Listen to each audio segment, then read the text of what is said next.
لا حول ولا قوة إلا بالله العلي العظيم. أعوذ بالله من الشيطان الرجيم.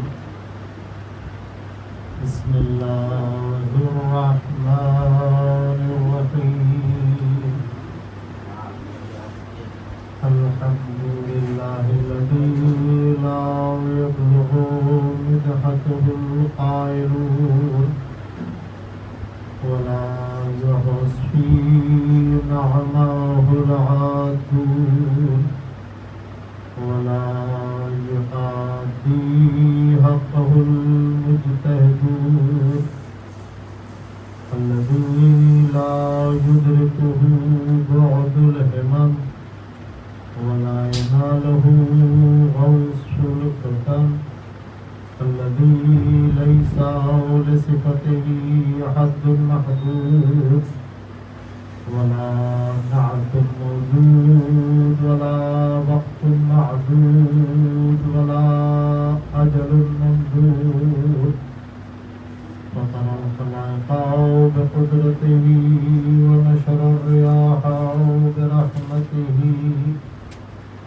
الصلاة والسلام على رسوله الكريم خير المبشرين والمنذرين أبي القاسم محمد. اللهم صل على محمد وآل محمد. ولعنة الله على أعدائهم أجمعين. أما بعد فقد قال الله سبحانه تبارك وتعالى في كتابه المجيد. بسم الله الرحمن الرحيم. يا أيها الذين آمنوا أطيعوا الله وأطيعوا الرسول وأولي الأمر منكم. صلوات اللهم صل على محمد وآل محمد. محترم محبان آل محمد، عاشقان سید الشہداء، ہم نے جس آیت کریمہ کی تلاوت کی ہے سورہ نساء کی آیت نمبر 59 جو ہر روز میں تلاوت کر رہا ہوں، جس کا ترجمہ خلاصہ یہ ہے کہ اے صاحبان ایمان، اللہ کی اطاعت کرو، اس کے رسول کی اطاعت کرو اور صاحبان امر یعنی اہل بیت اطہار علیہ السلام کی اطاعت. اور جس موضوع پر یہ گفتگو ہو رہی ہے وہ قیام امام حسین علیہ السلام کا حقیقی مقصد، اصل مقصد کیا ہے.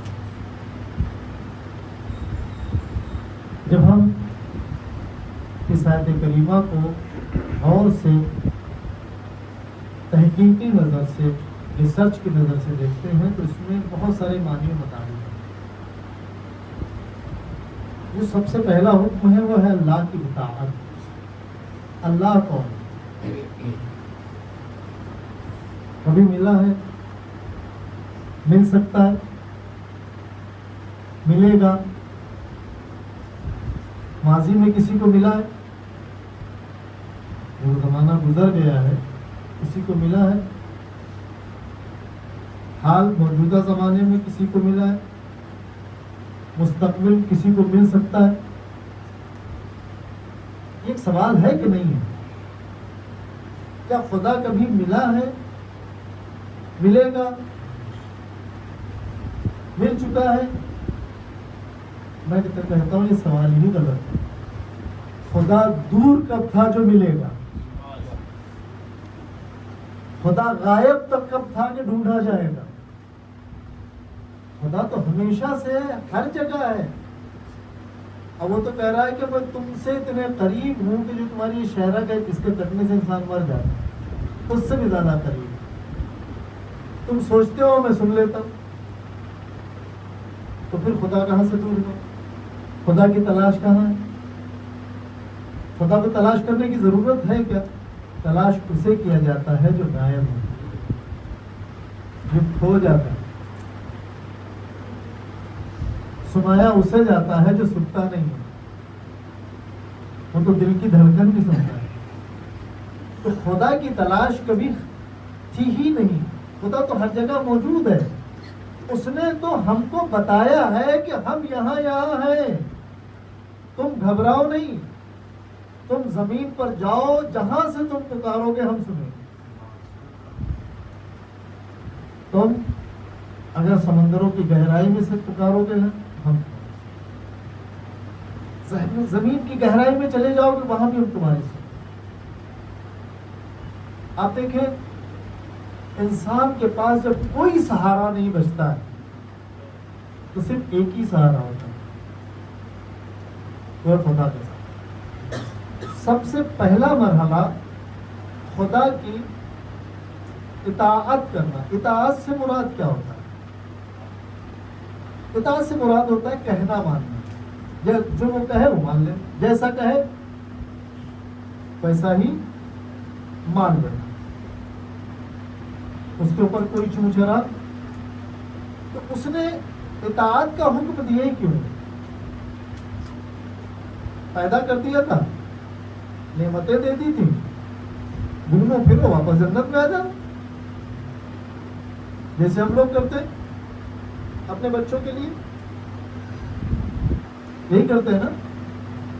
بھائی ان کو کھلاتے ہیں، پلاتے ہیں، پڑھاتے ہیں، پڑھ پاتے ہیں تو پڑھاتے، نہیں پڑھ پاتے تو چھوڑ دیتے ہیں، مت پڑھو بھائی، مزدوری کرو، کام کرو۔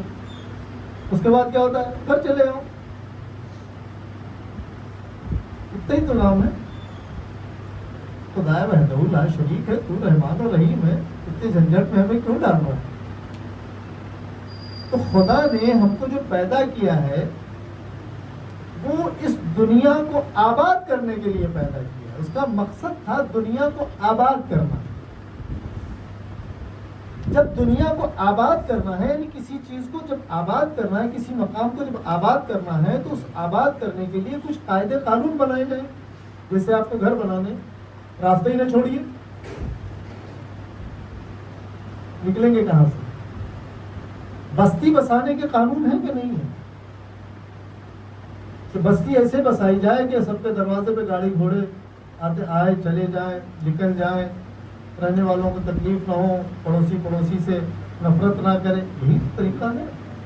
اللہ نے اس زمین کو پیدا کیا اس پر ہمیں بسانے کے، جب بسانے کے لیے پیدا کیا تو اس نے ایک نظام بنایا گیا، اور نظام چلانے کے لیے اس نے اپنے یہاں سے نبی بھیجے، لیڈر بھیجے، رہنما بھیجے، اور ان رہنماؤں کو یہاں چونکہ کوئی ابھی سکھانے والا نہیں ہے تو اس نے سکھا کے بھیجا ہے، پڑھا کے بھیجا ہے، اور ساتھ میں کتاب دے کے بھیجا ہے جس کا نام شریعت ہے۔ تو شریعت کوئی سامان نہیں ہے، علم کا نام شریعت ہے، قانون کا نام شریعت ہے۔ چونکہ اسے صحیح طریقے سے پیش نہیں کیا گیا تو لوگ سوال کرتے ہیں آپ بتائیے سنویدھان بڑا ہے کہ شریعت بڑی ہے؟ ارے اسی کا نام تو شریعت ہے، قانون کا ہی نام تو شریعت ہے۔ ہم نے اس کو پیش الگ طریقے سے کیا، جیسے آج کے زمانے میں مسلمان کیسا پیش کیا گیا کہ وحشی طریقے سے، اتنی بڑی بڑی داڑھی ہو، اتنی پھیلی ہو، ایسے بال ہو، چوٹی بندی ہو، یا ہیئر بینڈ لگا ہو، بندے پہنے ہو، بڑی سی تلوار ہو یا لاٹھی ہو، یہ مسلمان۔ آج کے زمانے میں یہی مسلمان پیش کیا گیا نا۔ آپ سیریل بنائے وہاں دیکھ لیجئے، موویز بنی وہ دیکھ لیجئے، جو چھوٹے چھوٹے شارٹس بنے وہاں مسلمانوں کو دیکھیے ایک ایک اچھا پڑا ہے اور بڑی بڑی داڑھی ہے بکھری ہوئی، عجیب سا انسان لگ رہا ہے، عجیب سا چہرہ اس کا بنایا گیا ہے، اور اس کے ہاتھ میں بڑی سی تلوار ہے، کسی کو دیکھے تو مار دے، جو دیکھے وہ ڈر جائے۔ یہ کون سے نظام کا آدمی ہے بھائی؟ بتائے گا کہ نہیں اسلام کے نظام کا آدمی ہے۔ اچھا اب آئیے ہم اسلام کے نظام کے دوسرے آدمی کو پیش کریں۔ ایک نارمل سا آدمی ہے جس کے دستے قدرت میں پوری کائنات ہے، اگر وہ یہ حکم دے دے کنواں سوکھا پڑا پانی سے بھر جائے، خالی کہتے بھر جاتا ہے۔ لوگ آ کے اس کے ہاتھ میں سنگریزے رکھتے ہیں، پتھر کے ٹکڑے رکھتے ہیں، کہتے بولو تو بولنے لگتا ہے۔ جو بچے آپس میں کھیل رہے ہیں ان کو سلام کرتا ہے۔ جو لوگ راستے میں ملتے ہیں ان سے محبت سے پیش آتا ہے، جو لوگ اس کو اپنا سامان رکھنے کے لیے دیتے ہیں وہ خیانت نہیں کرتا ہے، جب کسی سے بات کرتا ہے تو سچ بولتا ہے۔ وہ والا مسلمان کیسا تھا اور یہ والا مسلمان کیسا تھا؟ اس کو کس نے بنایا، اس کو کس نے بنایا؟ کہا وہ مسلمان، وہ تو اسلام لایا ہے، اچھا ٹھیک ہے، اب اس سے کمپیئر مت کریے، نہیں کریں گے بھائی۔ تو اس نے جس کی تربیت کی ہے اس ملک کا بھی نہیں ہے، اس محلے کا بھی نہیں ہے، بہت دور سے چل کے آیا ہے، فارس سے چل کے آیا ہے، ڈھونڈتا ہوا آیا ہے، تلاش کرتا ہوا آیا ہے۔ حالات کیا ہیں؟ ایک باغ میں ملاقات ہوئی، چہرہ نہیں پہچانتے تھے، حلیہ نہیں جانتے تھے، صورت نہیں جانتے تھے، سیرت جانتے تھے کہ نبی ایسا ہوگا۔ باغ میں سلمان نے پہچان لیا یہی نبی ہے۔ تو جب سلمان آ گئے، میں سلمان کا قصہ نہیں پڑھوں گا، صرف میں بتاؤں گا کہ جب پیغمبر کے پاس آئے تو کیا بن گئے۔ سلمان آئے تھے سلمان فارسی بن کے، اور جب پیغمبر کے پاس آ گئے تو سلمان محمدی بن گئے۔ شہنشاہ بن کے نکلے تھے اور غلامی پر فخر کیا ہے۔ اب جب تربیت ہوئی ہے، جناب سلمان کی پیغمبر نے تربیت کی نا، رسول اللہ نے تو دین بتایا۔ کوئی مدینے میں کہہ دے کہ سلمان سے لوگ ڈرتے ہوں، کسی جھوٹی تاریخ میں بھی مل جائے کہ لوگ سلمان سے ڈرتے ہوں، الٹا سلمان کو آئیڈیل بناتے تھے۔ اور سلمان نے خود کو پیغمبر کی تربیت میں اتنا ڈھالا، پیغمبر نے کہا سلمان منا اہل البیت۔ اب اگر اطاعت کی منزل کو دیکھا جائے تو سلمان نے جو کام کیا تھا وہ اطاعت تھی، یعنی تربیت پیغمبر کرتے جا رہے ہیں، سلمان قبول کرتے جا رہے ہیں، پیغمبر تربیت کرتے جا رہے ہیں، سلمان ایکسپٹ کرتے جاتے ہیں۔ اتنی تربیت کو ایکسپٹ کیا ہے کہ پیغمبر کو یہ کہنا پڑا کہ سلمان منا اہل البیت۔ وہ تربیت صرف سلمان کے لیے تھی کہ آگے بھی تھی؟ آج جو ہم سلمان کا ذکر کر رہے ہیں، آج جو فرش اعضاء پر ہم آئے ہیں، اسی لیے آئے تاکہ ہم سلمان کی طرح اطاعت گزار بن جائے۔ آگے بڑھیے۔ یہ والا مسلمان جو آج والا ہے اور وہ والا مسلمان کیسا تھا؟ ابھی پیغمبر موجود ہے، اس کے سامنے کے مسلمانوں کی بات کر رہا ہوں، پیغمبر کے بعد والے مسلمانوں کی شکل و سیرت پھر گفتگو کریں گے۔ امام علی علیہ السلام نے ایک کی تربیت کی، اور اس کی تربیت کا یہ عالم تھا، ایک بار بازار سے گزرے، بازار میں دکان کی ایک شخص صفائی کر رہا تھا، اور اس نے پورا کچرا جب پھینکا تو مالک اشتر پر گرا، مڑ کے دیکھا، جھاڑا اور چلے گئے۔ اگلی منزل ان کی مسجد تھی۔ دوسرے شخص نے بتایا کہ بھائی تم نے جس کچرا پھینکا کون تھا؟ نہیں پتا۔ بھائی علی کی فوج کا کمانڈر ہے۔ وہ شخص پیچھے بھاگا معافی کے لیے، جناب مالک اشتر مسجد میں داخل ہوئے، بے وقت، نماز کا وقت نہیں تھا، مسجد گئے، کچرا صاف کیا، وضو کیا، نماز پڑھی، واپس باہر آئے۔ وہ شخص انتظار کرتا رہا، ہاتھ جوڑ کے کھڑا، مجھے معاف کر دیں۔ کیوں؟ میں نے آپ پر کچرا پھینکا، سیرت کو ملا لیجیے گا، کون سا مسلمان ہے کون سا مسلمان نہیں ہے۔ ایک خاتون پیغمبر پہ کچرا پھینکتی تھی، جب کچرا پھینکنا بند کر دیا تو پیغمبر پتہ لگانے گئے کہ کیوں نہیں پھینکا۔ وہ والا مسلمان اور یہ والا مسلمان اتنا فرق ہے کہ کچرا نہیں پھینکا تو ڈھونڈے گئے بھائی پھینکنے والا کہاں ہے۔ جب وہاں پہنچے تو کیوں نہیں پھینکا؟ تو شرمندگی ہوئی، بیمار ہوں، وہاں تک نہیں پہنچ سکی اس لیے نہیں پھینکا۔ اب پھینک لو، کہ آپ کو میں معافی چاہتی ہوں